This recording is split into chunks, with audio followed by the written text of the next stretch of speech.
ladies and gentlemen, Amber Forbus.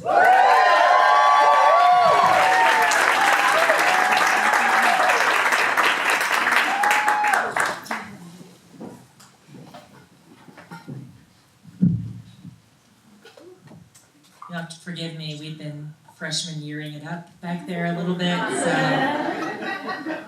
I'm here.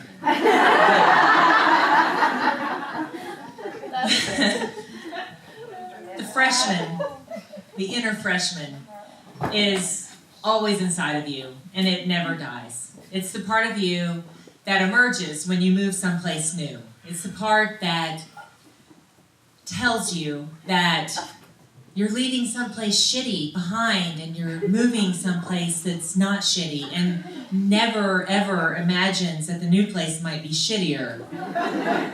It's the part that tells you that you're leaving all of your dumbass parts behind you, and no one that you meet is going to notice that you're a dumbass. The freshman inside of you, it can't evolve because it's not a freshman, soon to be a sophomore and junior and senior. The freshman is just a new kid. It's just a shitty little optimistic guy that's like, it's gonna be all good, and then it like shits your pants on the first day of school. That's your inner freshman. The last day that I met my inner freshman, I was moving to Chapel Hill, North Carolina in 2008. I moved there with my husband and my 2 young sons, and my inner freshman wasn't having to do too much work. I knew that I wasn't leaving someplace shitty, and I knew that Chapel Hill might suck, because Chapel Hill boasts more PhDs per capita than anywhere else in the country. Chapel Hill also calls itself the southern part of heaven. That's iffy. And I was also old enough to know that leaving behind my dumbass parts would require a full lobotomy, and so that was not a part of my thinking.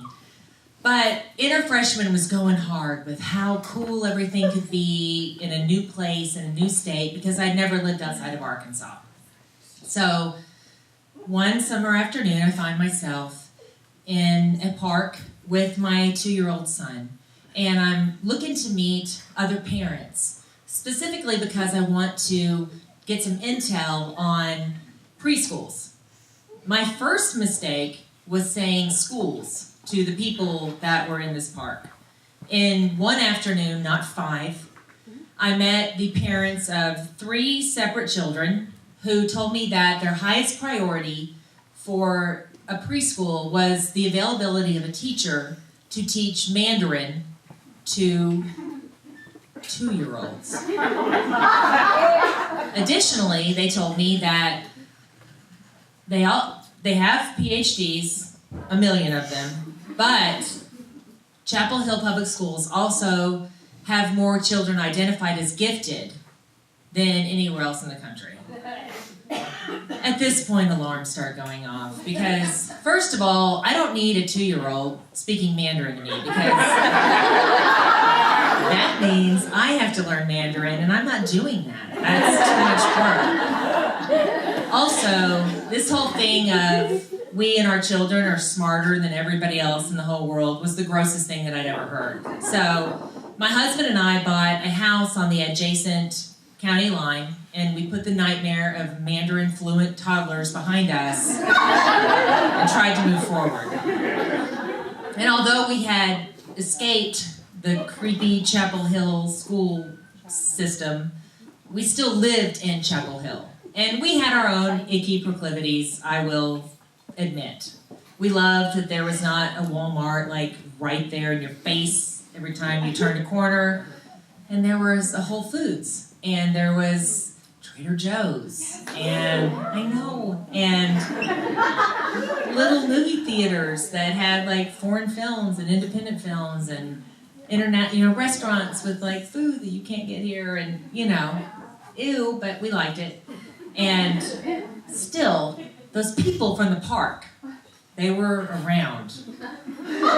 And what was it about those people from the park? And it followed us, kind of like a a feeling like in a horror movie, like, and one day it all came into focus. There was a movie being released this one particular weekend, Bridesmaids, and I'd been really excited to see it. And we lived there for a couple of years. I had 3 friends, but none of them were available to go see the movie. And so for the first and last time, I decided I would go see a movie by myself. About 5 minutes from my house was a planned community. So there was like neighborhoods that were walkable to this, like maybe it was like a half-mile loop. And inside that loop was a grocery store co-op and some restaurants and like a little wine bar and other white people fetish situations like a dog park and a yoga studio and an educational toy store. And to be fair, I snuck into that place on the reg to get my stuff.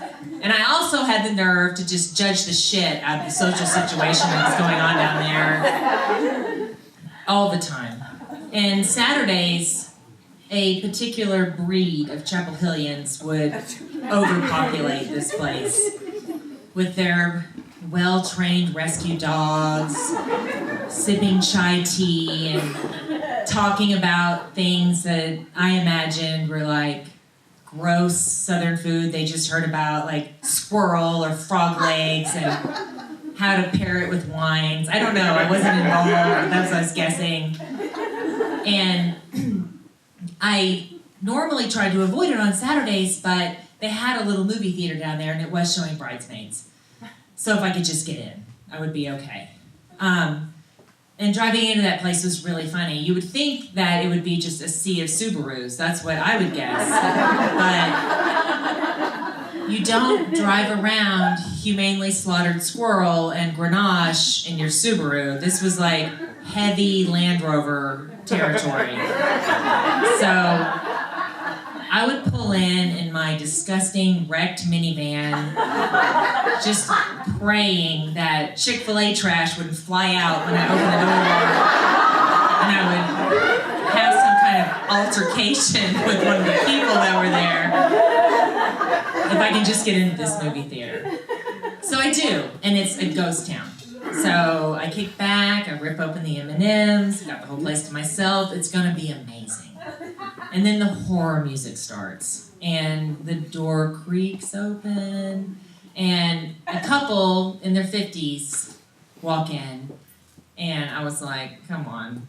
They look at me, I look at them, and I'm like, you see this. You see me in my pajamas, just shoveling M&Ms. I'm alone. You're definitely gonna leave because those folks were not there to watch poop jokes like me. Like, they wanted like some kind of documentary, like sociological or ecological. Like, you're not doing this, but they were doing it.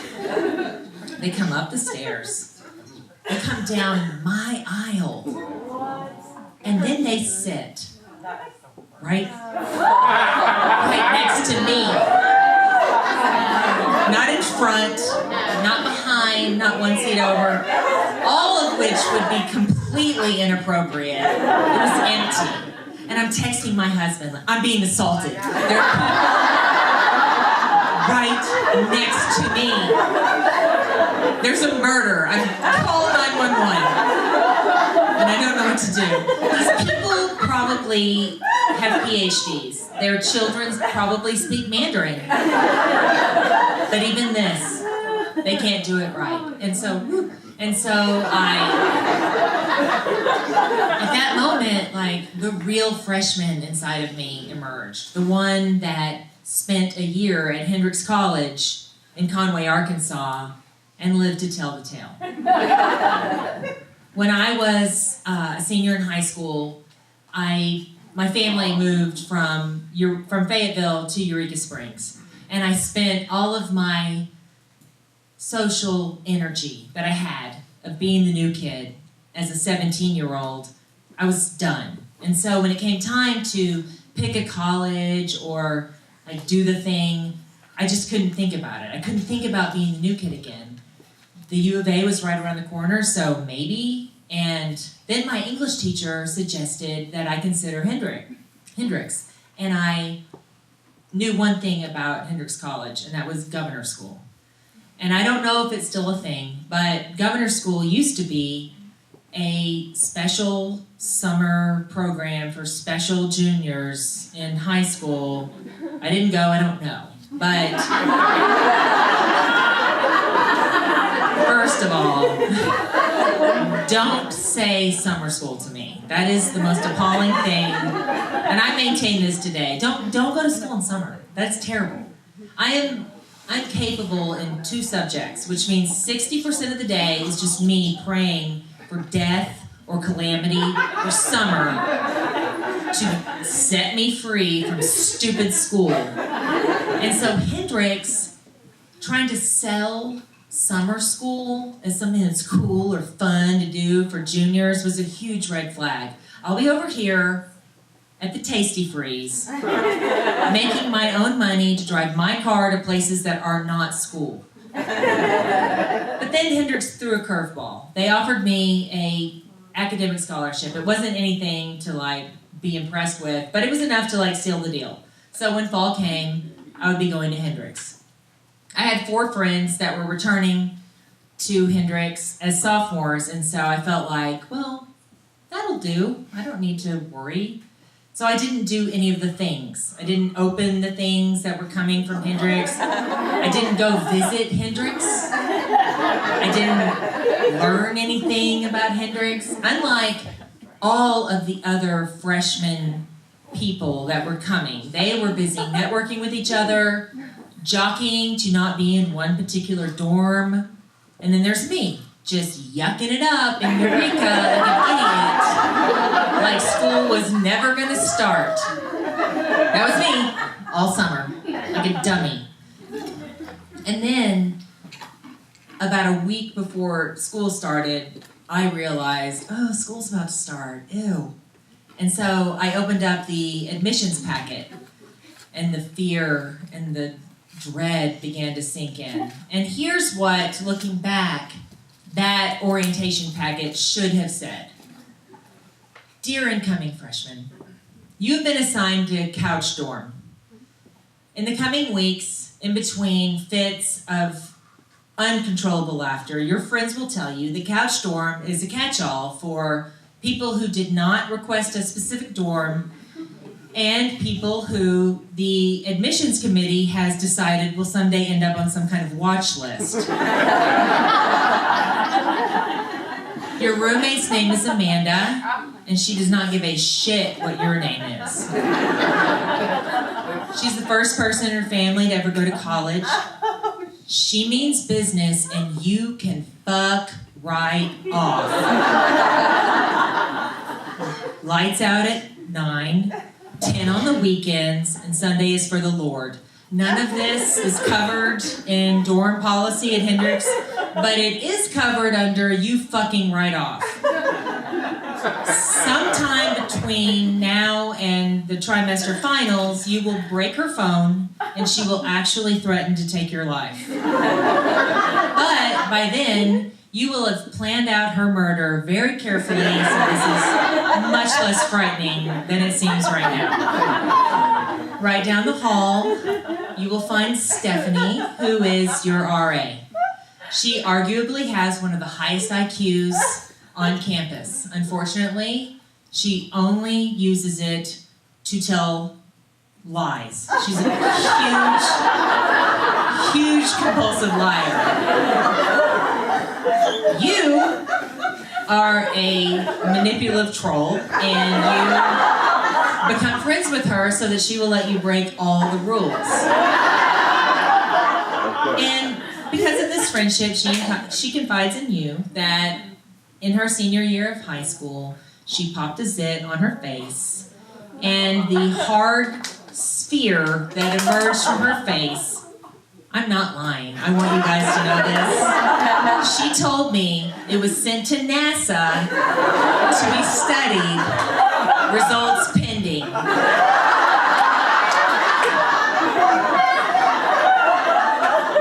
have no competing information in your brain about something like this, and so you take it under very serious consideration for an embarrassingly long time. One floor below you lives Kat. Kat is your busmate for the freshman orientation trip.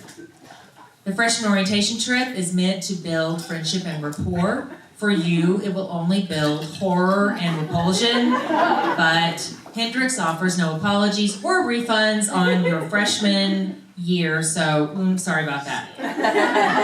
Kat is an amazing and brilliant artist, and you will never, ever care because Kat sucks.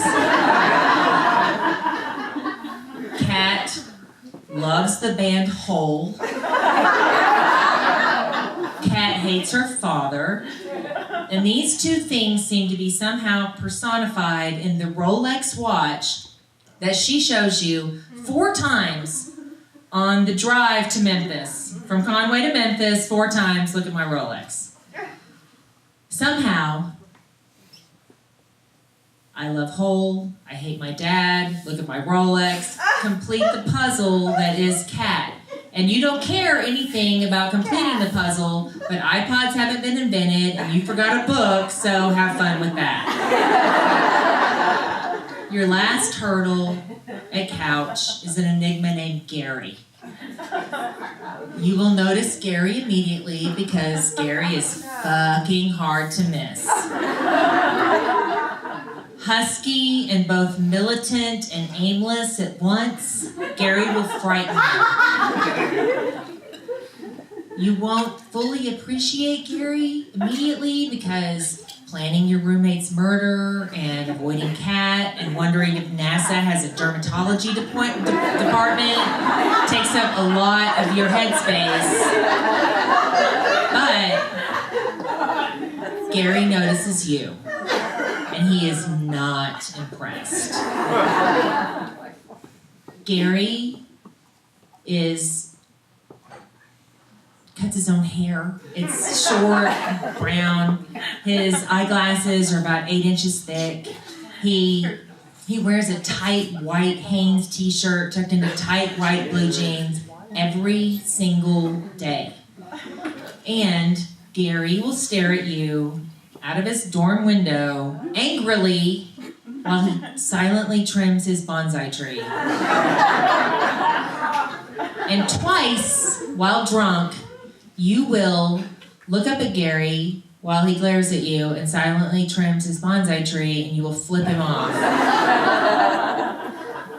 And Gary will soon begin to cover his belly button as he passes you on campus and in the dorm. And months will pass before a third party tells you that Gary is covering his belly button to block your bad chi. No, Gary.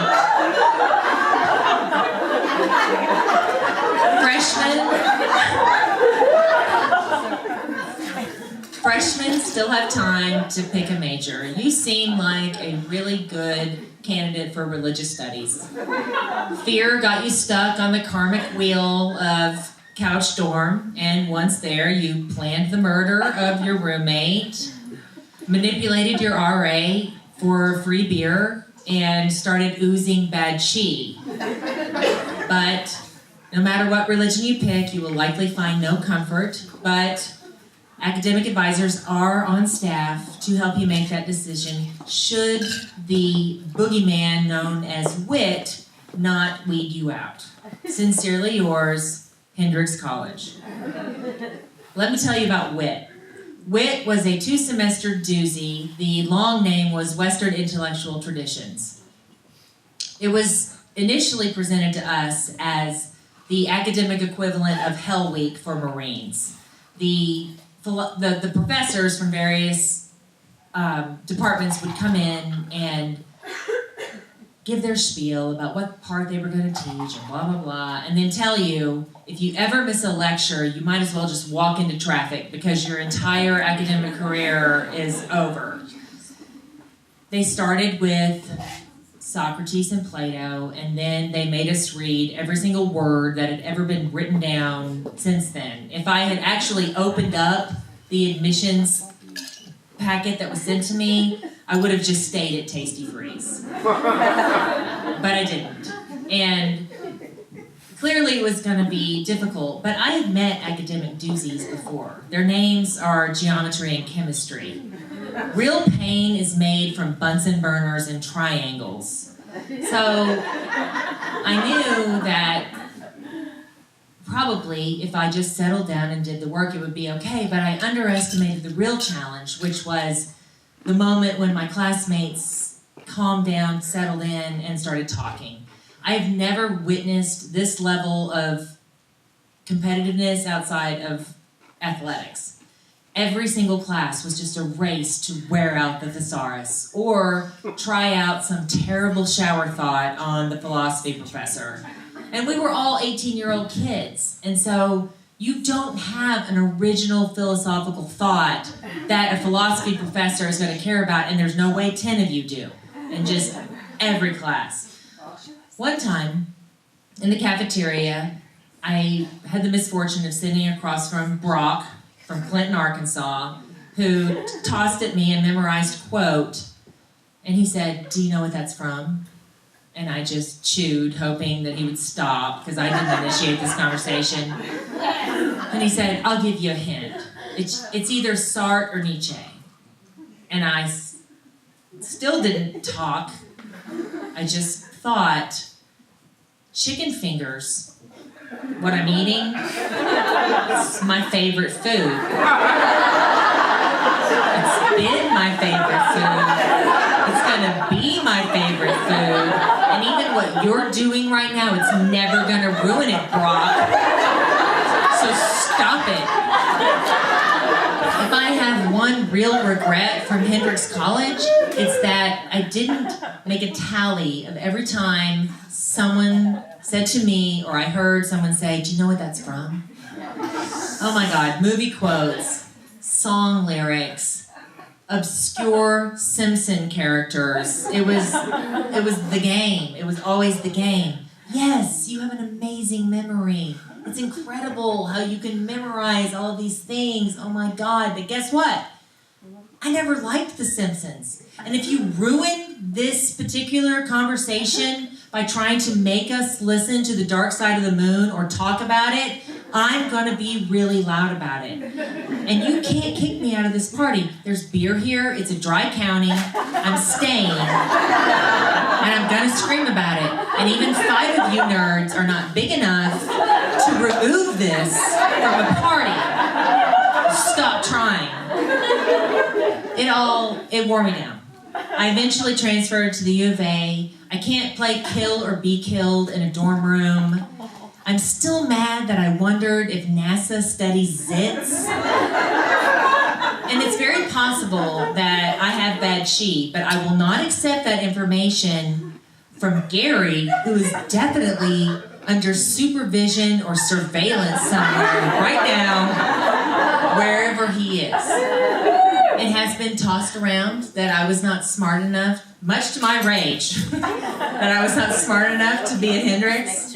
And that's possibly true. You will never catch me bragging about an impressive academic career. But I will say that it's possible that my inner freshman in that theater was right. If I had belonged at Hendrix, I probably would have belonged in Chapel Hill. But if the highest concentration of PhDs in the country can't figure out that socialization is the biggest priority in preschool, they wind up like standing backwards in elevators or touching your hair in line at the grocery store because they missed a lesson. And there are lots of things that I miss about living in the southern part of heaven, but one of them is not cuddling with strangers in a theater. A deserted theater. But maybe I'm just too dumb for that. Thank you.